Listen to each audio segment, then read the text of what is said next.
Bom dia para vocês. Bem-vindos, Gabriel e Vanessa. Gabriel Frois e Vanessa Weber. Muito obrigado por compartilhar suas experiências com o nosso evento, o Workup, organizado pelos nossos discentes, né? Programa de Pós-Graduação em Computação Aplicada. Eles vão falar sobre IA no desenvolvimento de software. Vou falar um pouco sobre eles. Eles são formados em ciência de computação, né? Com MBA em gestão empresarial pela Universidade Federal do Rio de Janeiro, né? Eles têm uma vasta experiência, vocês devem conhecer eles. Eles têm um canal no YouTube, Código Fonte, né? Que compartilham experiências sobre tecnologia, mercado, carreira. Além disso, eles fazem hands-on para aprender a fazer o código. Tá? Eles têm mais de 20 anos de experiência, já ofereceram soluções de desenvolvimento, né, para várias empresas, entre eles a Mil, BNDES, Xerox e General Electric.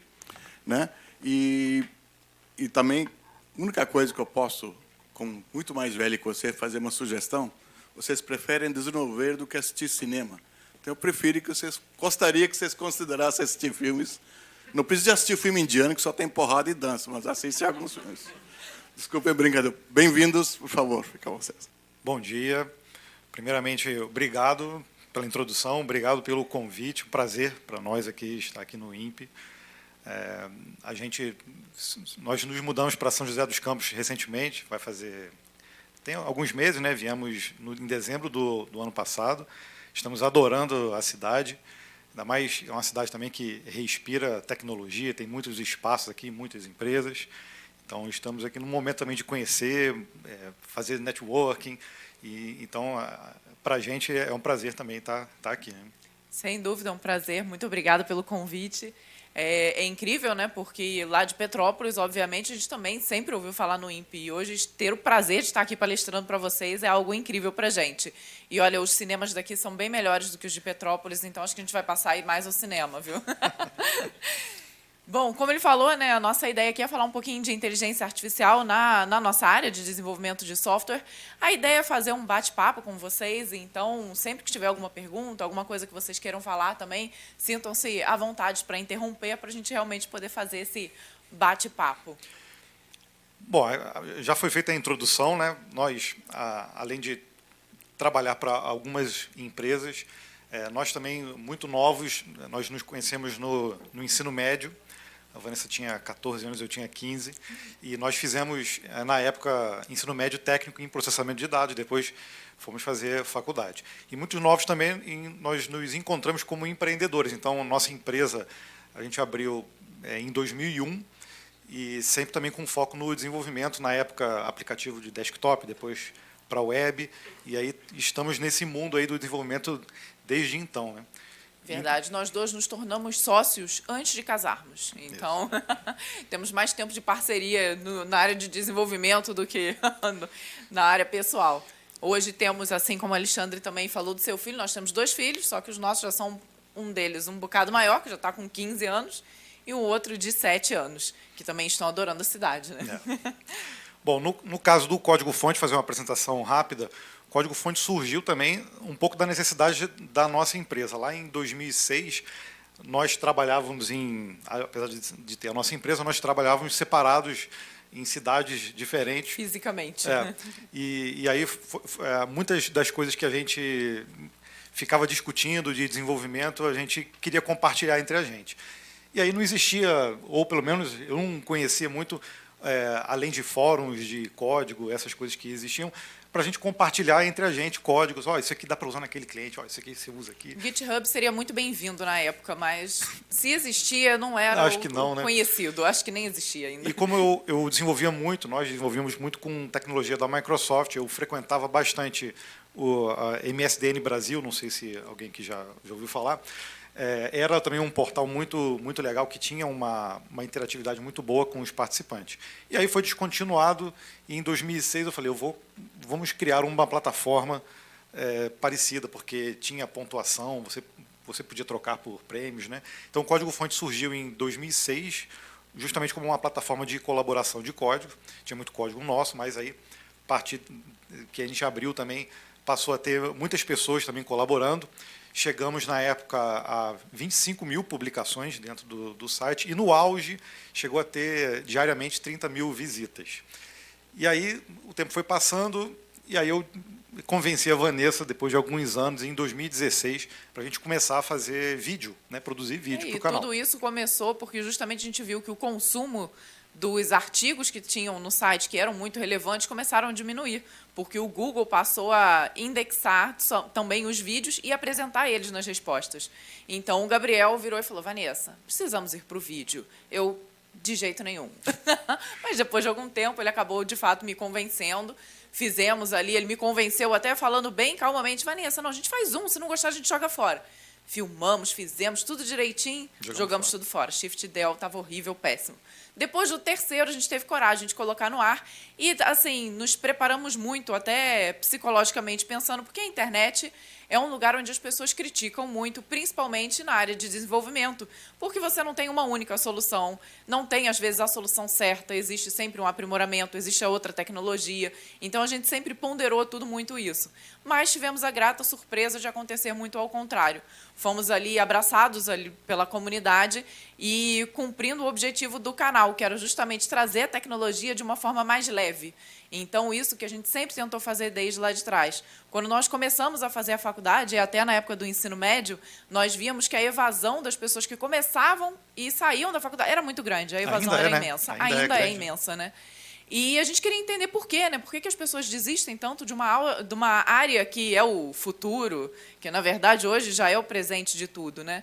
E isso acontecia, continua acontecendo, e a gente viu que um dos problemas era a sopa de letrinhas que acontece, né? Quando você chega na área, você acha que vai se deparar com uma coisa e, de repente, se depara com uma quantidade gigante de tecnologia, com muita coisa acontecendo ao mesmo tempo. Então, a gente trouxe o Código Fonte TV no intuito de ajudar um pouco quem está começando e quem já está na área também e quer se manter atualizado, para justamente entender de tudo um pouco, mas de uma forma mais leve, sem ter tanto aquele peso. A ideia foi justamente continuar com o projeto do Código-Fonte, mas num outro formato em que a gente não tinha assim, nenhuma experiência, né? Então, os primeiros vídeos eu aconselho até vocês não assistirem. Faz isso não, gente.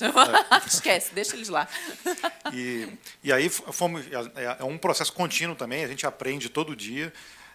Hoje em dia é a nossa fonte de conhecimento também, é pesquisar para fazer vídeo, então para a gente que gosta de estudar, está sempre aprendendo coisa nova, o nosso combustível, além da audiência toda, é também essa curiosidade que a gente sempre teve, né, com a tecnologia. Inclusive, até uma curiosidade, saber, levanta a mão aí que se alguém já esbarrou num vídeo nosso na internet. É bom que a gente fica mais tranquilo aqui, sabe? Você já conhece o nosso jeitinho. Aí, para resumir, veio o ChatGPT e aí a gente agora não precisa fazer mais vídeo, ele sabe de tudo já, acabou. Mentira. Bom, aí hoje, né, nós está até desatualizado, nós já conseguimos alcançar aí, na semana passada, 600 mil inscritos, né, no canal, coisa que, para a gente, era assim, coisa que a gente nunca imaginou, ainda mais naqueles primeiros vídeos lá atrás. Então, a gente fica muito feliz com o reconhecimento do trabalho que a gente está fazendo, com humildade também, porque cada vez que a gente estuda, a gente vê, nossa, a gente não sabe nada, né? A gente precisa sempre estar se aprimorando. E aí, chegando um pouco no tema que a gente quer falar aqui, que eu acho que o Alexandre já resumiu aqui essa pergunta, se é futuro ou é hype. Eu acho que eu não vou responder aqui, vou deixar para o final, que a gente vai explicar um pouco, mas não é futuro mais, né? A gente está presenciando soluções espetaculares que o Alexandre trouxe e muitos cases que estão surgindo no mundo. Inclusive, já existe o primeiro unicórnio aí, né, de case usando inteligência generativa. Se não me engano, é o Characters.io, se não me engano. Acho que é isso mesmo. Uhum. É uma solução, assim, você vai olhar, parece ser bobinha, mas você consegue, por exemplo, simular conversas com pessoas famosas. Então, uma startup que simplesmente catalogou ali, com inteligência artificial, as características das pessoas, e as pessoas, por curiosidade, vão ali e conseguem, de alguma forma, ter uma interação, né, com famosos. Bom, acho que para a gente começar, obviamente, não tem como a gente falar de IA generativa e de IA no geral sem falar justamente da OpenAI, que trouxe o ChatGPT, que sem dúvida nenhuma foi uma quebra de paradigma, né? Então a gente já vê empresas grandes como a Johnson & Johnson e tantas outras que já utilizam a inteligência artificial há muito tempo, que não é nova, mas ela se popularizou de uma forma com o ChatGPT que explodiu e foi esse boom. Acho que isso, sim, é o hype que está acontecendo hoje, né? Então, as pessoas não faziam ideia do que já era possível fazer com a inteligência artificial. E ela conseguiu mostrar isso. A OpenAI ali desbravou, e até o próprio CEO da empresa falou que não sabia como outras empresas ainda não tinham lançado algo parecido, mas eu acho até que não tinham lançado, talvez, por um certo cuidado, né, do que aquilo poderia trazer de benefícios e de malefícios também para a humanidade. E a OpenAI chegando no final do ano passado, trouxe o ChatGPT, já teve atualização com o ChatGPT 4, que agora ainda está sofrendo cada vez mais atualizações, né? Recentemente foi lançado a versão empresarial, onde é possível também as empresas colocarem os seus próprios modelos ali dentro do ChatGPT, né? Que automaticamente acaba sendo utilizado. E nós vemos que esse tipo de prática está sendo cada vez mais comum, né? Então, não só utilizar os modelos públicos, mas justamente conseguir trazer eles para dentro das empresas utilizando os modelos privados de cada uma delas. E o paradigma aí foi justamente ter colocado uma caixa de texto, e a pessoa pode escrever qualquer coisa e a inteligência vai gerar o resultado. Antes o uso era muito específico, para modelos específicos, e a gente usava meio que sem saber. Você vai usar uma câmera, vai apontar para um prato de comida e ele vai, né, vai dizer, olha, é uma comida aqui, eu vou ajustar as cores da câmera do celular para tirar a foto, para ficar melhor. A interatividade ali, né, nesses casos assim, era bem pequena. Então, quando você tem uma caixa de texto em que você consegue perguntar praticamente qualquer coisa, muda o paradigma de uso, e aí não só para quem desenvolve ou está atrelado de alguma forma à tecnologia, mas para qualquer pessoa, né? Então, esses dias até aqui mesmo, cortando o cabelo, o barbeiro falou, pô, e o ChatGPT, que legal, não sei o quê. E a pessoa, eu uso aqui para minha profissão, para aprender mais coisas. Então, você vê que chegou realmente para todo mundo, né? E não seria diferente para o mundo lá do desenvolvimento. Aqui a gente trouxe também outras iniciativas. Então, já que a OpenAI e o ChatGPT hoje o top of mind, assim, que a gente imagina quando a gente fala de inteligência artificial generativa, e essas grandes empresas, no caso da Microsoft, ela preferiu aportar na OpenAI, e as outras meio que estão correndo atrás para tentar lançar soluções que sejam compatíveis. O problema é que o Google é um caso específico que também já tinha muita tecnologia envolvida, eles já tinham iniciativas de inteligência artificial já antes até do lançamento do ChatGPT, mas, de alguma forma, pelo menos eu imagino assim, que poderia afetar o modelo de negócio deles. Então, eu acho que eles foi o caso de que eles deram colocaram um pé no freio, né? Porque justamente a partir do momento em que foi lançado esse tipo de chat, onde você conversa, a pesquisa no Google perde um pouco do sentido, né? É o que a gente viu acontecendo aqui hoje com o Stack Overflow. Poxa, a gente que desenvolve, era muito comum você ir buscar a sua solução no Stack Overflow.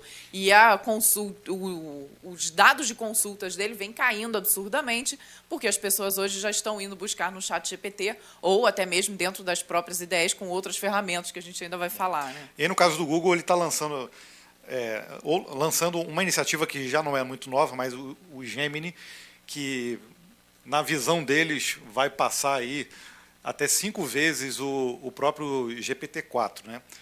Então, a corrida agora, eu acho que aí é um pouco a parte de marketing comercial, é tentar passar, de alguma forma, os parâmetros, os tokens e toda essa coisa que o ChatGPT, de alguma forma, colocou no mercado para mostrar que tem o melhor produto, né? A iniciativa que o Google criou especificamente para geração de código veio a partir se não me engano, do Bard, e depois eles criaram um subproduto aí que é o Duet, né? Isso, e já implementou na própria cloud deles, né? Então é uma inteligência artificial voltada para quem desenvolve dentro do ambiente cloud do próprio Google, né? Mas também tem capacidade de geração de Sim. código.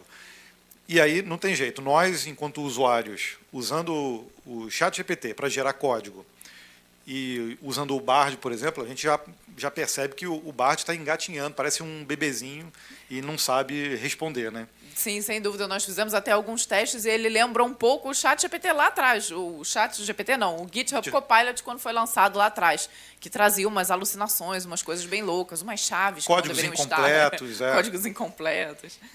Outra iniciativa também muito recente, esse print eu peguei do dia 24 de agosto, é da Meta, que também tem muitas iniciativas na área de inteligência artificial, mas muitas coisas eles usam internamente, e o Code Llama é justamente um submodelo aí do Llama 2, que também tem o objetivo específico para a geração de código. Esse também está em beta fechado, então ainda não tivemos a possibilidade de não testá-lo. está aberto, a gente só fica olhando as demonstrações e a gente não sabe exatamente o quanto realmente vai bater de frente com as ferramentas que a gente está vendo. De qualquer forma, de acordo com o que eles alegam, vai ser muito melhor, vai ser incrivelmente poderoso, é sempre assim, né? Então, precisamos de fato esperar estar em funcionamento para a gente conseguir testar o poder de cada um deles, né? E no caso, a ferramenta que acho que popularizou para nós desenvolvedores foi o GitHub Copilot, que também existiam outras iniciativas, o Tabnine, que surgiu antes até, mas o GitHub Copilot também, por ter atrelado modelos da OpenAI, que já está até descontinuado. A OpenAI, acho que ela surgiu com o GPT-3, e ela criou um modelo chamado Codex, e aí daí que surgiu o GitHub Copilot. O GitHub Copilot, agora, você vai na documentação, ele já não diz qual é o que ele usa. A gente não sabe se usa o GPT-4, se usa o 3.5. Eu acho que ele vai alternando, porque às vezes ele muda até a forma de... Mas na documentação, se você olhar, está lá Codex. Mas aí você vai lá ver o modelo Codex, está lá descontinuado. Então, mas o que importa é que, por exemplo, dentro... Eu botei um videozinho aqui com um printzinho. Dentro do próprio GitHub, existem muitas iniciativas lá dentro. Isso aqui são alguns projetos lá dentro que são direcionados para a geração de código. Muito deles utilizam inteligência artificial. E para a gente, enquanto usuários desse tipo de ferramenta, a gente consegue ver realmente uma geração de valor muito grande, não só para geração de códigos a partir de prompt, mas você conseguir, por exemplo, refatorar códigos, ou você fazer, por exemplo, migração de sistemas, troca de linguagens, documentação, criação de testes. Muitas dessas ferramentas, por exemplo, são direcionadas para esse tipo de coisa. E a experiência, né, na hora de desenvolver. O GitHub Copilot, ele meio que invade o seu editor, ali onde você está escrevendo código, e você tem algumas formas de você se comunicar. Não é especificamente um chat, mas dá para você gerar parte do código a partir de um nome de uma função, a partir de um comentário que você faça, né? Então, a experiência é um pouco diferente do ChatGPT quando você vai gerar código. Pelo menos por enquanto, né? Porque já existe o GitHub Copilot X, o Tabnine, se eu não me engano, também já fornece esse tipo de chat, onde você, de fato, consegue conversar com a sua ideia e solicitar ali um trecho de código, algo que você precise, ou que você precise de uma explicação de um determinado código, que você precise de um complemento. Então, a gente já vê uma quebra de paradigma, né? Onde a gente começa a conversar de uma forma diferente com o que a gente está desenvolvendo. E já existe até um deles falando de você, de fato, conversar em comandos de voz. Tem um desses que é com voz. Sim, eu já acho complicado digitando. Falando, então, eu acho que vai demorar bastante para a gente chegar nesse ponto de, por favor, eu preciso de uma função XYZ e ele descrever o código corretamente. Então, acho que todas essas ferramentas, elas auxiliam na nossa produção, mas elas, de fato, dependem completamente de nós, desenvolvedores, né? Nós precisamos...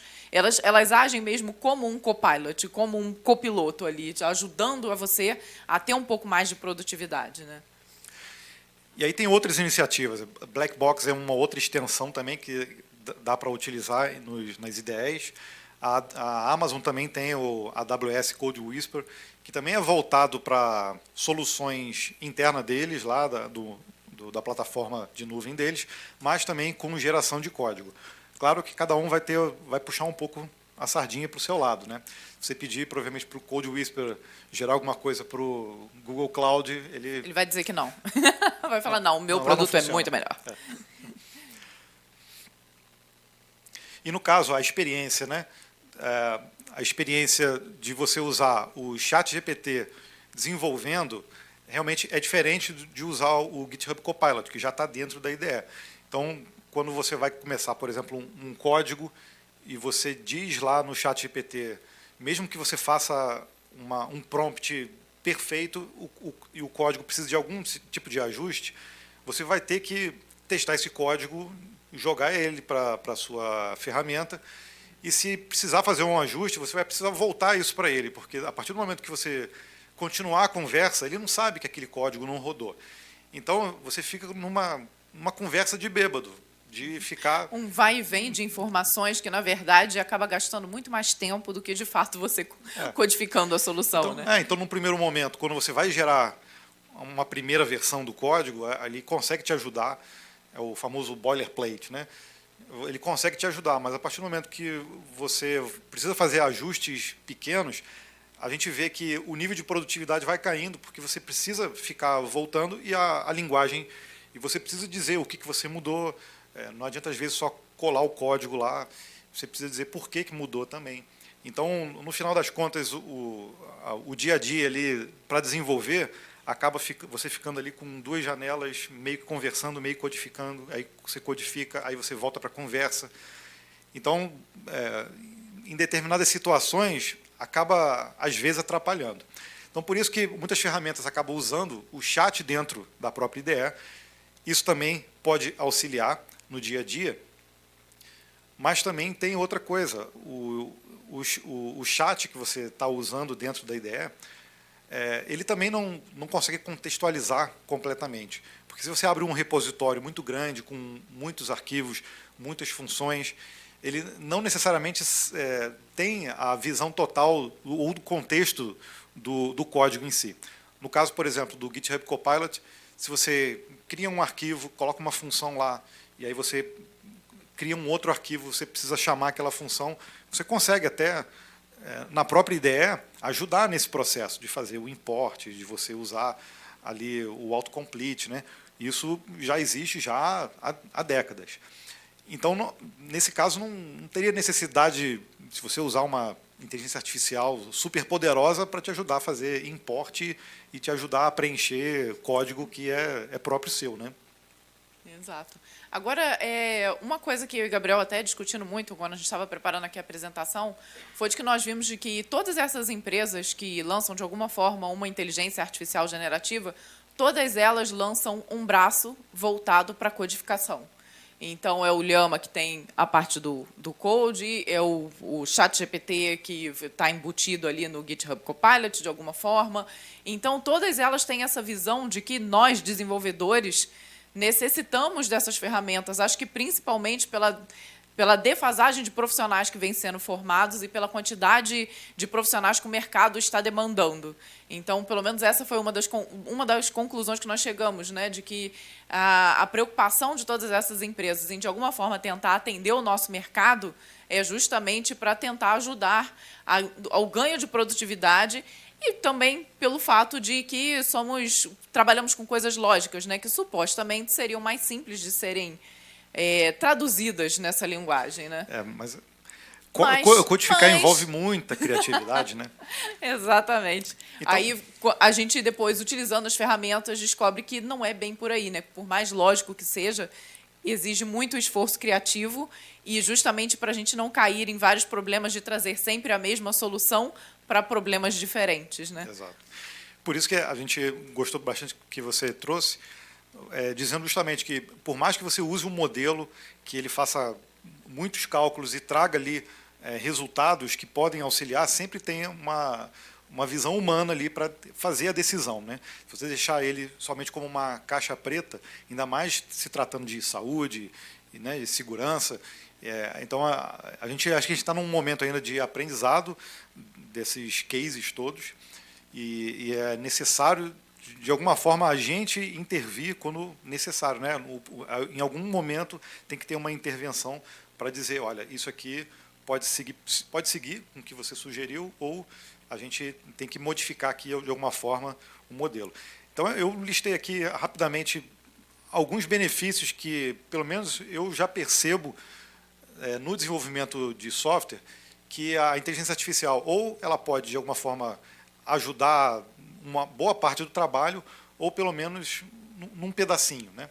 Então, a automatização de código, coisa que já existia, que é o que a maioria já utiliza, né, com essas ferramentas, é sugestão, correção de bug. Muitas vezes, quem é desenvolvedor fica muito mais tempo corrigindo do que escrevendo, né? Então, aquela visão de ficar programando sem parar, isso é mentira, né? É só em filme, não tem jeito. Então, corrigir bug, ler mensagem de erro, isso aí a imagem que se passa do desenvolvedor é aquela olhando com estranheza para o monitor, quieto e tentando entender o que está... Durante muito tempo, e às vezes por um erro simples, né, que justamente uma inteligência artificial conseguiria perceber, assim como uma outra pessoa, por isso talvez o pair programming também ajude, mas aí acaba sendo mais específico, né? Uma outra atividade que acho que, sem dúvida nenhuma, auxilia muito é na parte de testes automatizados. Então, hoje a gente já vê muitas dessas ferramentas disponibilizando ali várias ferramentas mesmo disponíveis para testes. Então, auxilia muito, né, justamente porque, às vezes, você pega um código que você precisa refatorar, precisa trazer uma nova funcionalidade e ele não está coberto por testes. Então, nesse momento, as ferramentas podem fazer essa parte, né, então, pra gente. Dá para automatizar e deixar a inteligência artificial fazer o trabalho chato, porque também criar teste é chato. Nenhum desenvolvedor gosta, mas é necessário. Então, tem muita gente que evita até fazer, né? Então, deixa ele gerar, você só valida e vai, né? Isso aí, inclusive, é uma das coisas de contextualização que, quando eu vou gerar testes usando IA, eu vejo que é muito legal. Porque quando o seu código tá bem escrito, ele está bem contextualizado, quando você pede para gerar testes, ele gera até uma base de teste, né? Base de dados para testes que são bem contextualizados até. Obviamente tem que fazer uma correção ou outra, mas a grande parte, assim, pelo menos na minha experiência, funciona muito bem. Então, menos um trabalho chato para fazer, deixa a IA fazer para a gente, né? E aí uma outra coisa que também eu acho que é importantíssima é a parte de padronização, né? Quando a gente está trabalhando com muitos desenvolvedores, por mais que todos tenham conhecimento de boas práticas, obviamente cada empresa também tem ali uma camada de informações ali, de particularidades, quando se trata de código, de repositórios.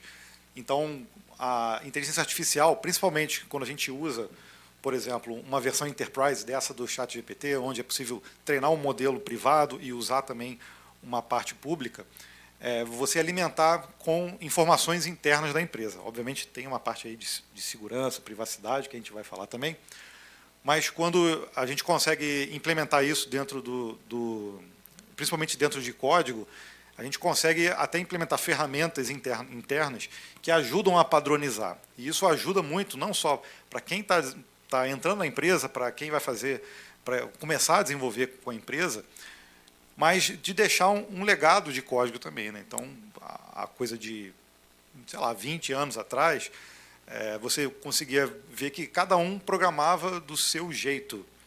E aí era aquela coisa, o arquivo ambulante. Ó, eu cuido disso aqui, desse sistema, ninguém mais. Então, muitas empresas, até empresas grandes, eu tive a experiência de trabalhar no BNDES e era assim. Você imagina o BNDES, eram 3 mil funcionários na época, a área de tecnologia era gigante, mas só tinha uma pessoa que conseguia rodar a folha deles lá. Então, ela não podia tirar férias. Já era, ficou doente, ninguém recebia. Então, isso acontece não só lá, tá? Eu estou citando, sim, sim. mas a Vanessa trabalhou na prefeitura. E lá não da era cidade. muito diferente também, Assim era o mesmo processo. Então, quando a gente fala de padronização, boas práticas, isso também é fazer com que o código que a empresa invista, porque investir em desenvolvimento é uma coisa custosa também, e muitos projetos são jogados fora também. Então, eu trabalhei na General Electric e eu tenho certeza que todos os meus sistemas lá, trabalhei em vários projetos, eu acho que não tem nenhum rodando lá mais. Então, existe muito desperdício, e muito por conta disso também. Isso aqui, vamos fazer outro, porque não dá para continuar com esse projeto. E aí é mais investimentos, né? Então, a parte de análise de código, padronização, boas práticas, faz também com que um projeto se perpetue por mais tempo. Assim como a refatoração de código, que também não só a parte de testes auxilia, mas a refatoração também é possível fazer com o auxílio da IA. A gente colocou ali também migração de tecnologias, porque a gente vê hoje já acontecendo movimentos, até me fugiu o nome da empresa, que está transportando de COBOL para Java, onde você consegue, de fato, sair um pouco daquele padrão de COBOL de mainframe para poder já desenvolver em Java, utilizando ainda todo o equipamento. Então, isso, a inteligência artificial já consegue auxiliar, né, de você conseguir transpor de uma tecnologia para outra. Outro caso também de trabalho chato, que desenvolvedor não gosta de fazer, é documentação. Né? Existem ferramentas também que ajudam nisso. Você programa e a ferramenta lê aquilo e já gera uma documentação a partir daquilo. Mas, muitas vezes, a gente tem que gerar documentação que não é técnica, né? Uma documentação para outros níveis de usuário. E aí também não contem com o desenvolvedor para isso. Dá para contar agora com a inteligência artificial, que também consegue fazer de uma forma bem legal, você jogar lá o seu repositório e ele cuspir ali uma documentação. Dá até para fazer, no caso do ChatGPT, esses que são generativos, você pode falar, olha, faça uma documentação desse código para alguém que tenha 10 anos e nunca programou na vida. É interessante que ele faz. Ele realmente consegue pegar aquele trecho de código e mostrar num exemplo. Nós fizemos um teste já a respeito disso, né? Para mostrar o funcionamento de um array. E ele começa a fazer como se você utilizasse carrinhos para colocar no estacionamento. Então, ele, de fato, explicou um array para uma criança de 5 anos. Uma lista ordenada, não foi? Foi. Aí você, imagina que você tem um tapete, e aí você alinha os seus brinquedos no tapete. Você vai brincar um de cada vez. Né? Exato. Agora, o primeiro a brincar vai sair da fila. Então, são coisas muito simples, mas que são interessantes. E que, às vezes, a gente, ali, no momento que está desenvolvendo, não vai pensar em fazer. Mas você chega para uma ferramenta dessa e consegue extrair dali uma documentação baseada exatamente no consumidor final dessa documentação, né? E aí uma outra aplicação, não necessariamente em codificação, mas que a gente já está vendo uma tendência, é você usar a inteligência artificial para personalizar a experiência do usuário dentro de um sistema. Então, isso também você pode personalizar, não dark mode, light mode, que isso aí já está bem batido, né?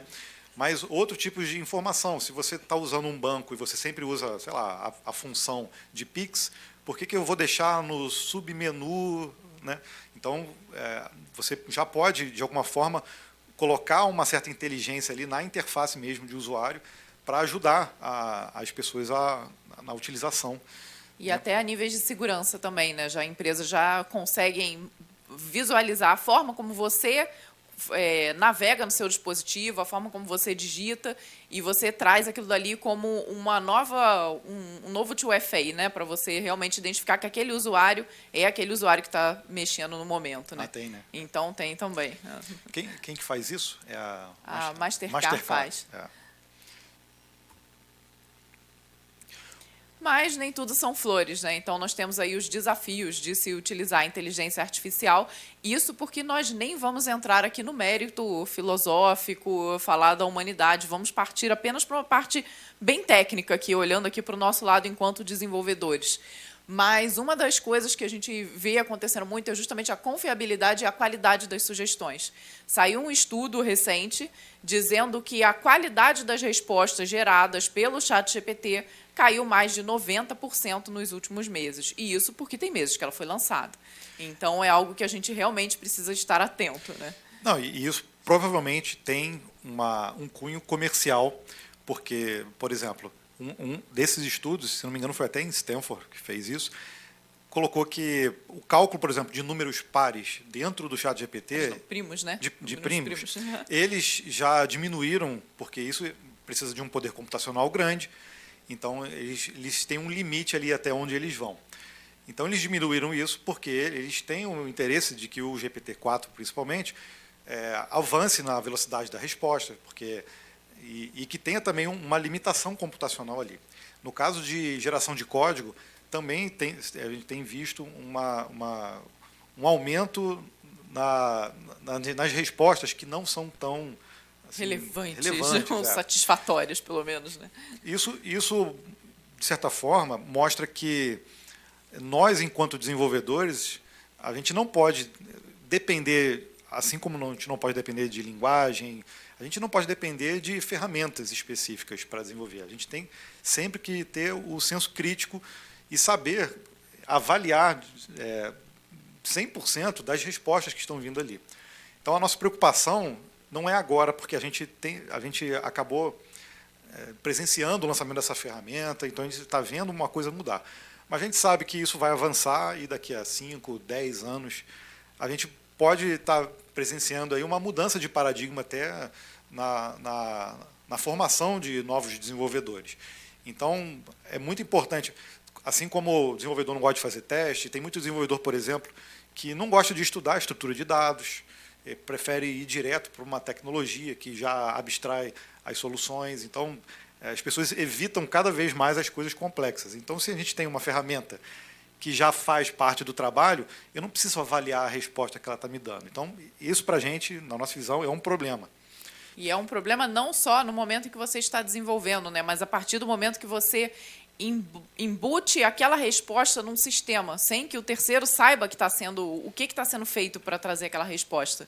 Então, acho que isso é um outro grande desafio que a gente vai ter por aqui, né? Saber exatamente como aquela resposta está sendo gerada, quais são os dados que eles estão sendo tomados e tudo isso para justamente não gerar lá na ponta uma resposta equivocada, que, como o Alexandre falou, vai se perpetuando, né? Então, de certa forma, a autonomia dos desenvolvedores que a gente colocou ali é justamente isso.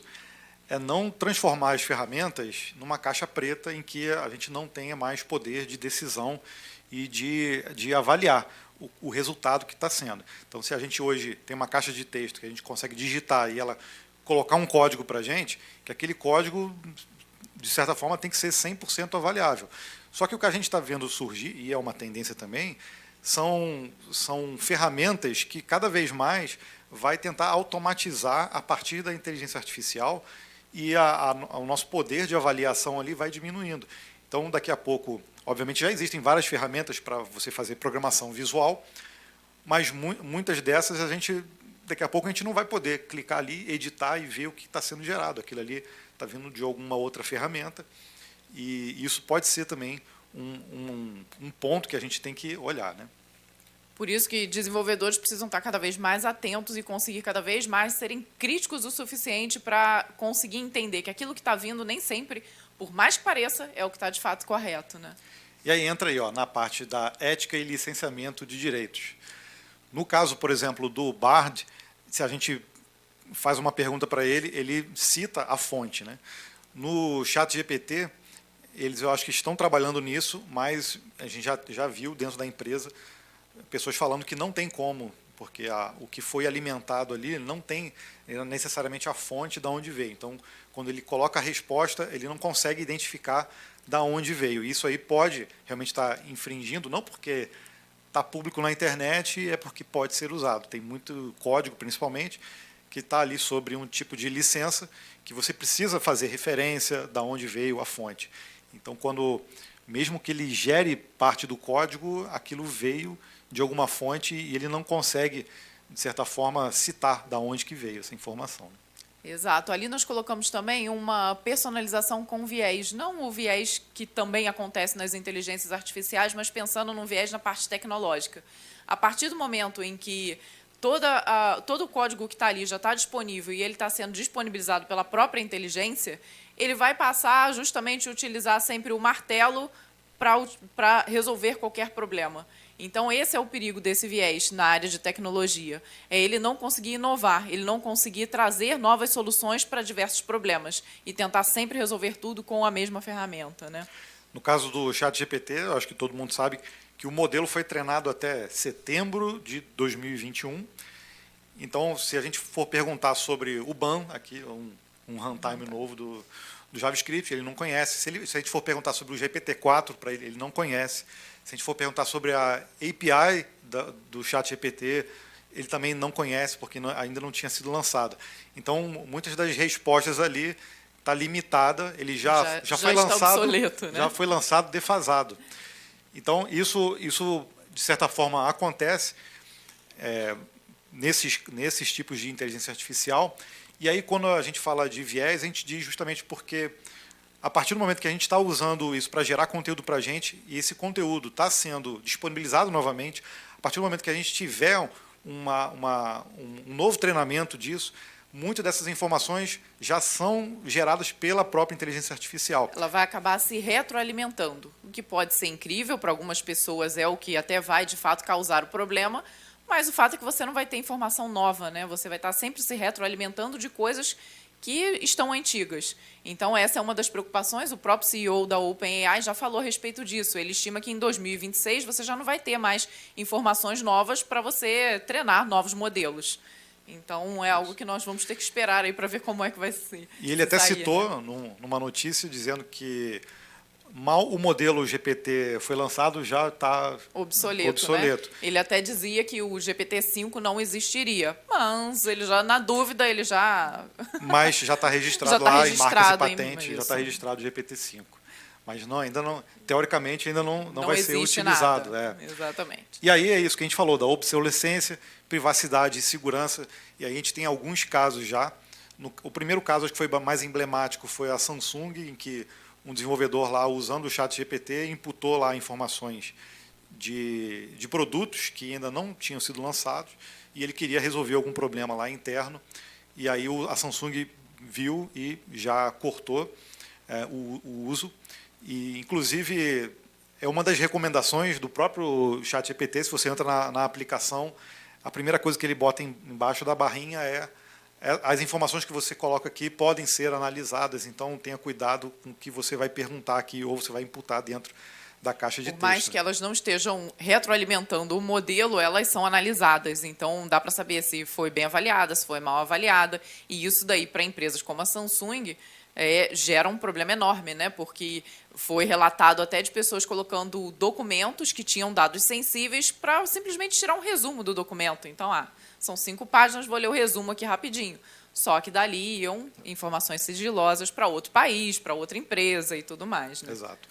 E aí, nesse caso, ele já tem a solução para isso, que é o GPT Enterprise. Isso. Teoricamente, resolve isso, porque aí você teria um modelo privado e um público. Então, o que for sensível, você poderia treinar internamente. Óbvio que isso aí também é campo de discussão, né? Porque, de qualquer forma, você vai estar imputando uma informação que pode ser armazenada ou não. Né?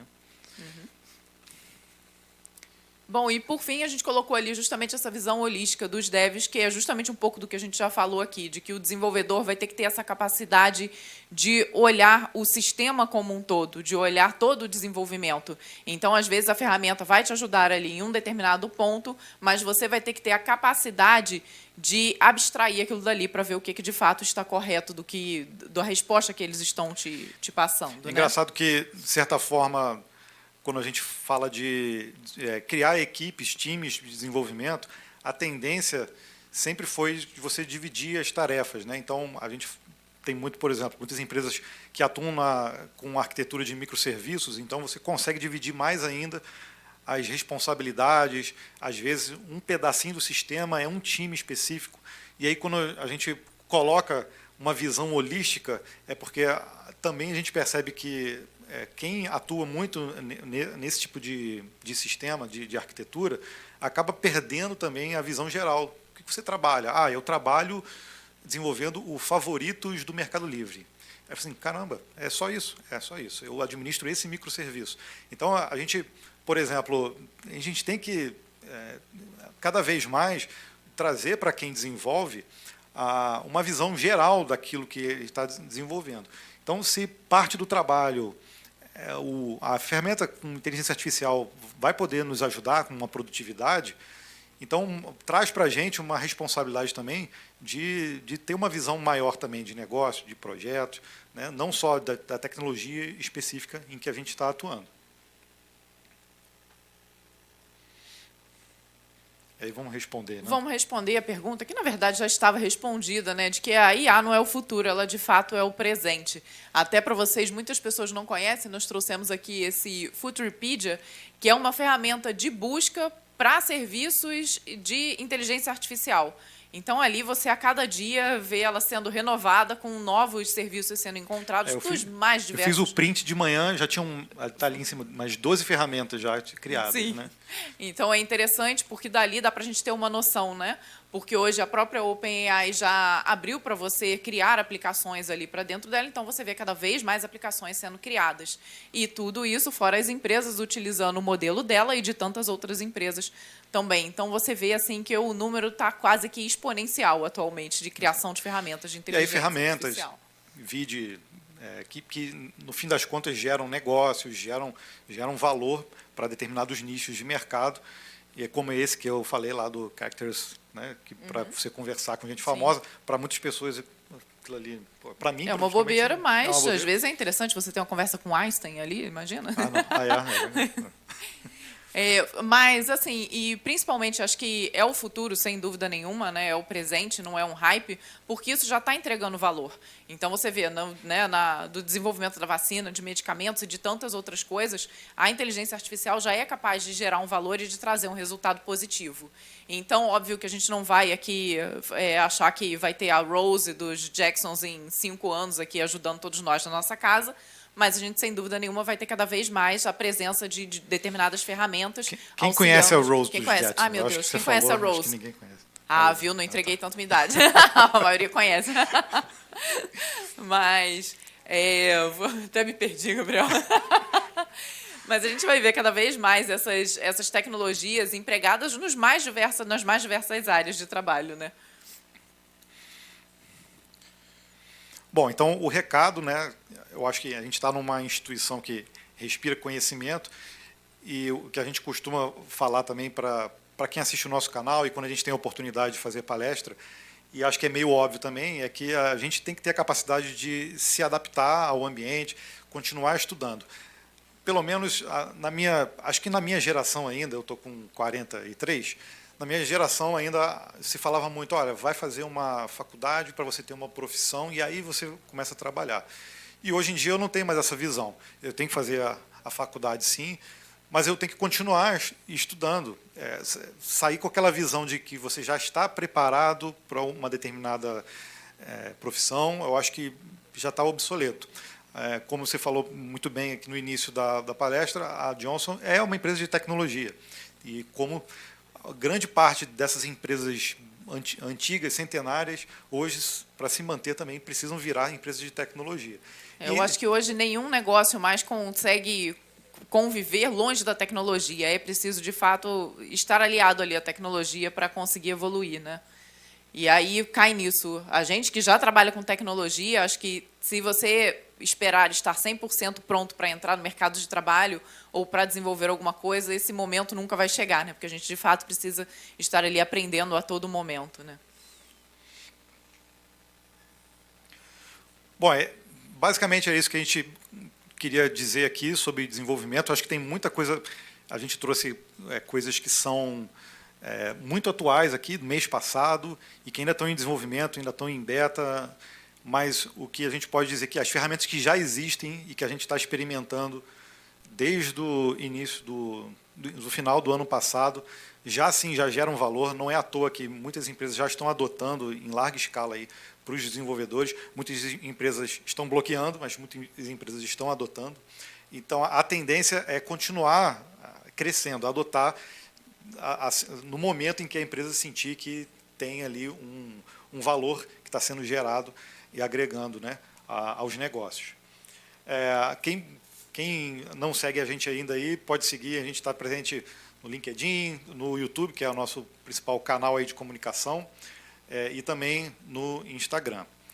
Mas a gente não podia passar aqui também essa palestra sem usar tecnologia, né? A gente trouxe aqui um QR Code que a gente, se vocês puderem escanear aí no celular.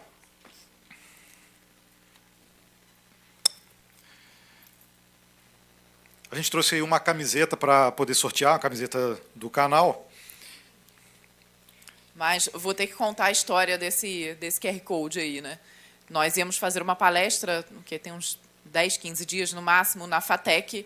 Eu e o Gabriel falou, poxa, vamos levar uma camiseta? Eu falei, claro, como a gente vai fazer? A gente falou, a gente podia jogá-la para o alto, estilo Silvio Santos, podia fazer uma pergunta, podia grudar alguma coisa debaixo da cadeira. Mas aí o Gabriel falou, não, a gente podia fazer uma aplicação, né? Se eu fizesse um aplicativo, lesse QR Code, não sei o quê. Isso era um domingo, assim, quase que na hora do almoço. De tarde eu tirei um cochilo, quando eu acordei, o Gabriel, nossa, eu fiz, olha, tá pronto. Eu falei, como assim, Gabriel? Então, eu sim, consigo ver aqui, olha, o total de pessoas que escanearam, tem 30 pessoas aqui que escanearam o código, 31, 32. Pode ter gente online, mas a camiseta está aqui. Se você estiver online... Não vai ganhar, você gente. ganhar, Tem que ser ao vivo. E aí, ó, eu, só para dizer aqui, eu usei Node.js e o WebSocket. Então, o seu navegador tem que ter suporte ao WebSocket para você... A maioria já tem, não tem problema. Ó, 42 pessoas. E aí eu posso realizar o sorteio aqui. Está todo mundo aqui já escaneou. 44. Ó, para sortear. Aí ele vai rodar e quem ficar verde, com o fundo verde, com um código, é quem ganhou a camiseta. Alguém ganhou aí? Mostra aí a tela para eu ver. Vermelho, vermelho. Ninguém ficou verde? Ih, gente, ganhou alguém do online. Foi do online. Não tem problema, eu posso sortear de novo. Vamos ter que sortear de novo. Dá um refresh aí, pessoal. Não precisa não, precisa não. Espera aí, deixa ele entrar também. Se alguém ficou com a tela preta, dá um refresh. Ó, tem 51, tá aumentando. Ih, então, tá aumentando, pessoal gente. do online. Era melhor jogar, Era a melhor, tecnologia. tá vendo? Olha atrapalhou. só, a tecnologia está atrapalhando. Ele ganhou.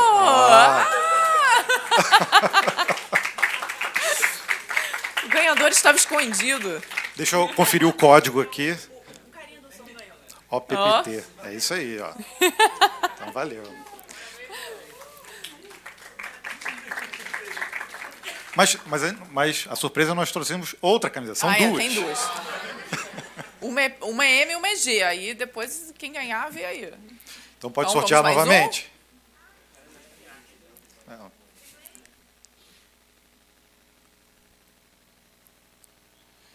Ó, tem 48 pessoas aqui.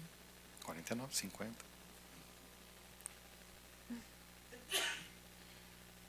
Bom que o servidor está aguentando aí. Viu? Pode? Liberado. Então.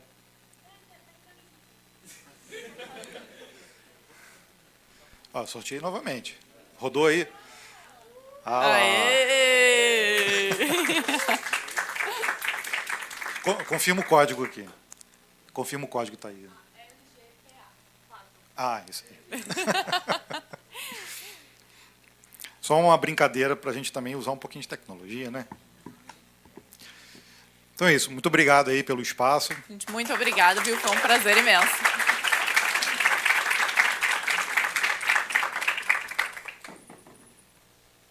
Valeu. Pessoal, alguma pergunta? Começar aqui. Bom dia. Gente, muito obrigado pela palestra. Queria dizer que eu sou um fã de vocês dois. É incrível poder ver vocês pessoalmente, né? Inclusive, vocês falam igual que tá no YouTube, então é idêntico. Já falaram que a risada é igualzinha, viu? Idêntico, meu Deus do céu. Bom, eu queria fazer uma pergunta no sentido de que a gente, de fato, está vendo, né, uma revolução com a inteligência artificial e vocês são divulgadores científicos, né? E existe a deepfake, que vocês falaram sobre a possibilidade de conversar com pessoas famosas, mas vocês vislumbram, vocês acham que é possível que em algum momento a IA ocupe o espaço de divulgação científica também, por deepfake, ou por talvez mostrando os rostos de vocês? O que vocês acham para essa área de divulgação científica?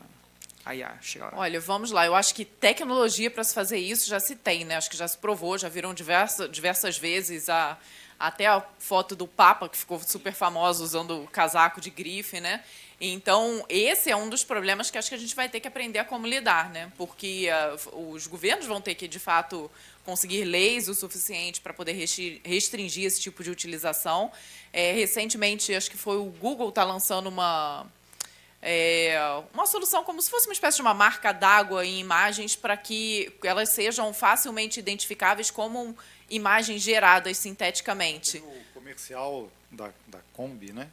Usando a Liz Regina. Então, esse também é um ponto, até que ponto a gente entra um pouco da parte ética também, se a gente deve utilizar ou não. Mas teve autorização da família.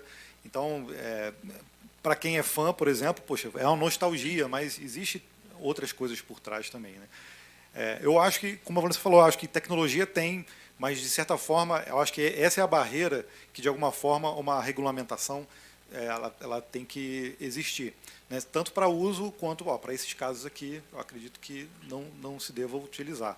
Não é que não tem como não fazer, né? Não só com rosto visual, mas também com voz, né? Que também se usa em larga escala. Existe solução, inclusive, para o próprio YouTube, de áudio. O YouTube agora, não sei se a gente pode falar, não sei se pode falar. Não, vou falar. Não, o YouTube, por exemplo, você consegue subir agora. Antes você tinha autolegenda lá em várias línguas.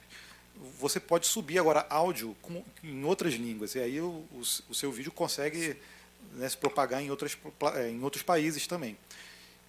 Existe solução já, por exemplo, eu já testei, baixar o áudio original, ele identifica ali o texto, converte e sobe a voz bem parecida com a nossa. Então a gente poderia... Nós fizemos um teste comigo, né, com a minha voz, e eu fiquei impressionada, assim, porque eu nunca falei o inglês tão perfeito na minha vida.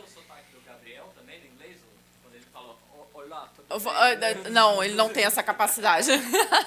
Mas, assim, é impressionante. E a gente já vê, obviamente, né, para quem usa para o bem, mas, infelizmente, usa-se também para o mal. Então, a parte de áudio, e imagino que também no futuro de vídeo, já sendo utilizado para fraudes, né? Então, o golpe do WhatsApp, que a gente estava acostumado com aquela mensagem, agora já podendo vir através do áudio. Então, é algo que, de fato, a gente tem que ficar... assim, com muito cuidado, muito receio, e esperar que tenha uma regulamentação e leis que punam quem está utilizando para esses fins a tecnologia, né? Mas, de outra forma, acho que, assim, no sentido de substituir mais no trabalho cognitivo, aí eu já acho que é mais difícil, entendeu? Aí, de fato, acho que o ser humano tem uma capacidade criativa muito maior do que essas inteligências, pelo menos por agora.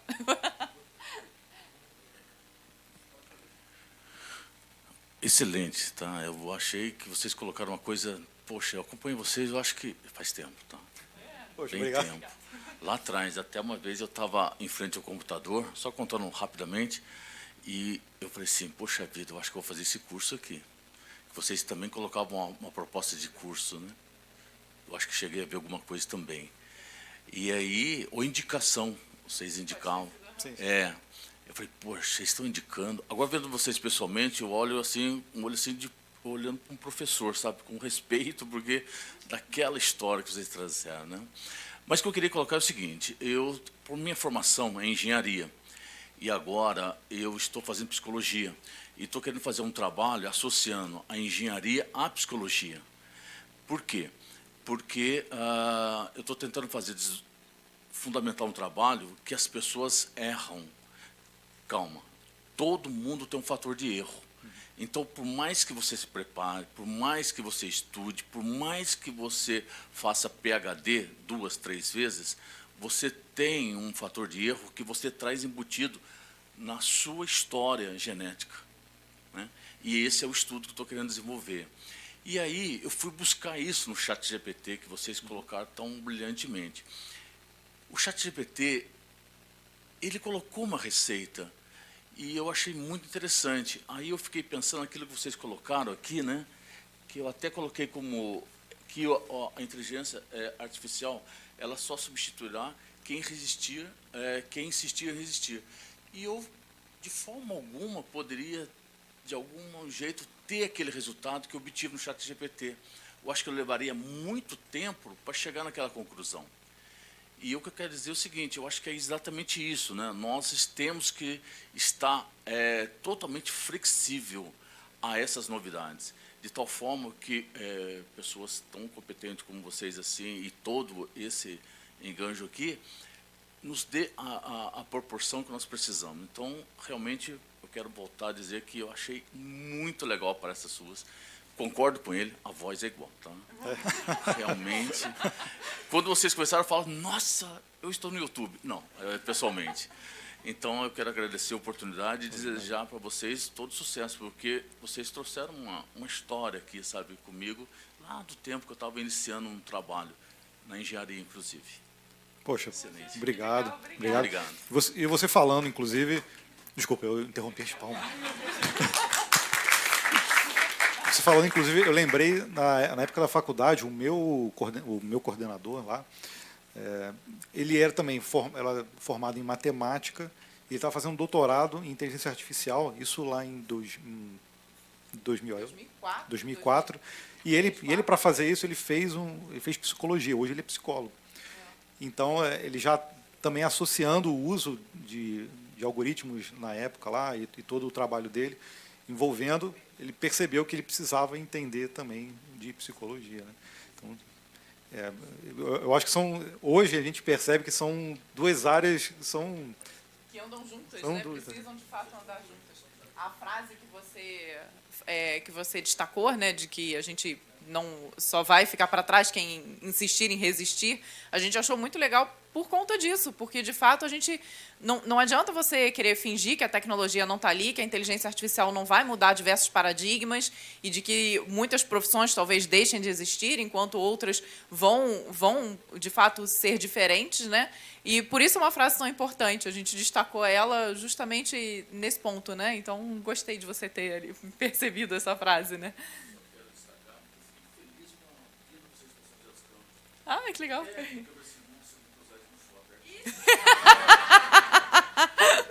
Olha, aqui é muito... Em Petrópolis, raramente a gente era descoberto. Teve uma vez, a gente estava passeando e o rapaz chegou... O que vocês estão fazendo aqui na minha cidade? Eu falei, minha não, sua não é minha. Porque eu visivelmente era mais velha do que o rapaz. Aqui, muitas pessoas reconhecem a gente. Aí é o maior barato. Às vezes a gente está com as crianças no shopping, está andando. Teve um dia que eu estava dando bronca na criança. Vanessa! Eu, puxa, agora?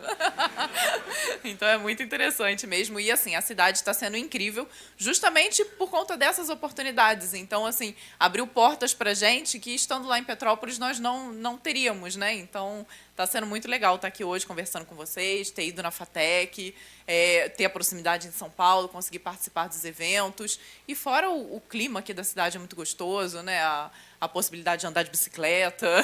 Então, é tudo muito bom. Estamos gostando bastante. Obrigada.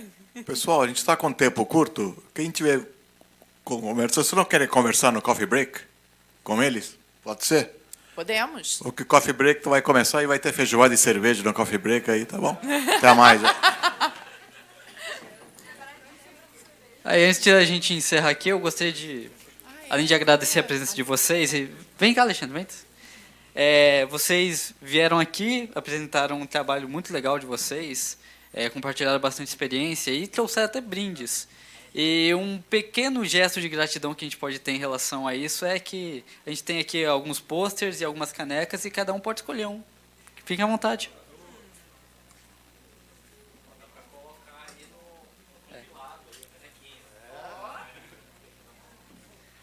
Tipo, eu deixo treinando rede neural, depois vou desenhar, né?